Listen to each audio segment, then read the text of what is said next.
موسیٰ بن نصیر کا آبائی خاندان عیسائی تھا اور عین التمر میں مقیم تھا۔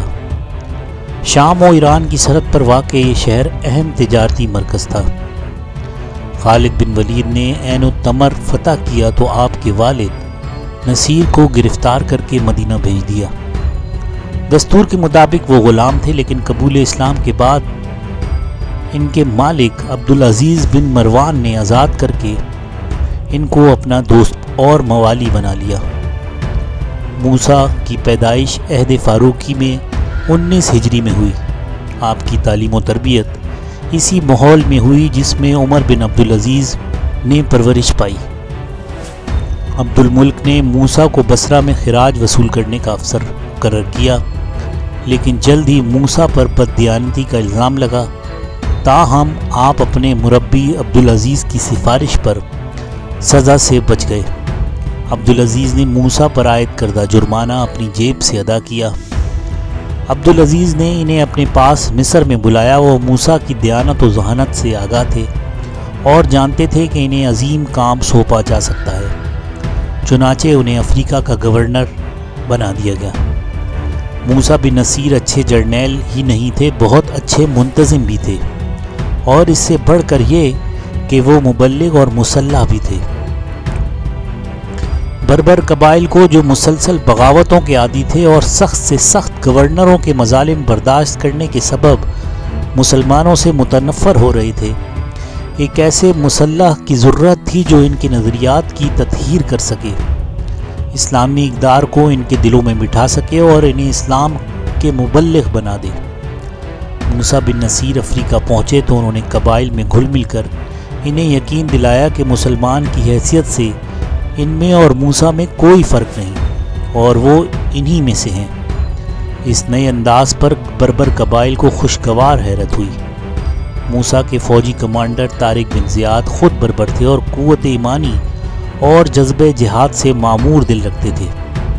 طارق بن زیاد نے 7,000 بربر فوج کی دینی و فوجی تربیت کر کے اسے کسی بھی بڑی مہم کے لیے تیار کیا۔ غرض بربر قبائل کو اعتماد میں لے کر انہیں متحد کر کے، ان کی تربیت کر کے اور ان میں جذبہ جہاد پیدا کر کے فتح اندلس کا پہلا معرکہ مکمل کیا گیا۔ کاؤنٹ جیولنکی کی طرف سے اندلس پر حملے کی دعوت ملنے پر وہ وقت آ گیا جس کا مسلمانوں کو انتظار تھا۔ شاہ ریڈار کا ظلم واضح ہو چکا تھا اور اس کی بد کرداری سامنے آ گئی تھی۔ اندلس میں نہ صرف یہودی مظلومیت کی زندگی بسر کر رہے تھے بلکہ گاد قوم کے عوام بھی تنگ تھے۔ عمرہ بھی بادشاہ سے تنگ آئے بیٹھے تھے۔ معاشرہ ہر لحاظ سے گل سڑ گیا تھا اور ایک نئے انقلاب کا متقاضی تھا۔ طارق بن زیاد نے اپنے ابتدائی خطاب میں ہی مظلوم کی حمایت میں جنگ اور خدا کا پیغام پہنچانے کے جذبات ابھارے اور مجاہدین سر دھڑ کی بازی لگانے پر آمادہ ہو گئے۔ موسیٰ نے اس موقع پر نہایت محتاط طرز عمل اختیار کیا۔ پہلے کاؤنٹ جولین کی وفاداری کا امتحان کیا اور پہلا مرلہ اس سے کروایا۔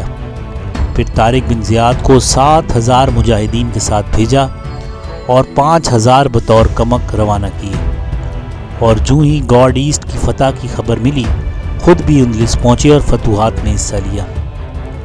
لیکن بدقسمتی سے موسیٰ کا انجام بھی نہایت اندھوناک ہوا۔ ولید بن عبد الملک نے موت سے قبل موسیٰ کو دمشق واپس پہنچنے کے احکامات دیے تھے۔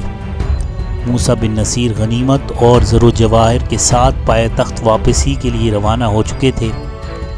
ولید کے مرض الموت میں مبتلا ہونے کے بعد سلیمان بن عبد الملک کی خواہش تھی کہ موسیٰ دمشق میں ولید کی موت کے بعد داخل ہوں، لیکن موسیٰ بن نصیر اپنے محسن اور مربی کی خدمت میں جلد از جلد حاضر ہو کر تحفے اور تحائف اور مال غنیمت پیش کرنا چاہتے تھے۔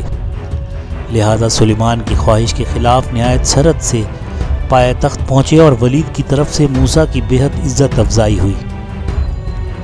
انتقام کی آگ کو ٹھنڈا کرنے کے لیے سلیمان نے تخت نشین ہونے کے بعد موسیٰ کے تمام اعزازات اور مناصب سے یکسر محروم کر دیا اور ان کی تمام جائیداد ضبط کر لی۔ یہی نہیں بلکہ جب کسی صاحب اثر شخصیت کی ایما پر موسیٰ کو قید سے نکالا گیا تو سلیمان نے اس پر کئی لاکھ کا جرمانہ نافذ کر دیا۔ موسیٰ اس قدر رقم بطور جرمانہ ادا کرنے کے قابل نہ تھا۔ کہاں فاتح اسپین کی حیثیت سے شاہانہ تسک و احتشام، اور کہاں اب ایک تنگ دست انسان جو 2 لقموں کا بھی محتاج ہو۔ سلیمان نے ان کے بیٹے عبدالعزیز بن موسیٰ کو، جسے وہ اپنا نائب بنا کر آئے تھے، قتل کر دیا اور موسیٰ کو کچھ دیر جیل بھی کاٹنی پڑی، اور اسی جیل میں ان کے بیٹے کا سر انہیں دکھایا گیا، جس پر 80 سالہ بزرگ و منتظم و جرنیل کا تبصرہ صرف یہ تھا کہ سلیمان تو نے ایک ایسے جوان کو مارا ہے جو رات کو خدا کی عبادت کرتا تھا اور دن کو روزہ رکھتا تھا۔